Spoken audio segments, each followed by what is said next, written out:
Razgovarali smo s generalom. Izneli smo zahtev da se hitno otkloni ono što je urađeno. Na administrativnim prelazima može da bude situacija jedino onakva kakva je bila pre 2 dana.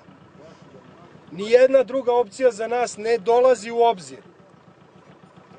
General je ostao u objektu, čeka nas i čeka da dobije odgovor od svoje komande. Dali smo predlog kako da rešimo to konkretno, da ne bi iritirali narod. Njemu se dopada naš predlog. Mora da dobije odobrenje za tako nešto. U redu, sačekat ćemo. Ali jednu stvar vas molim.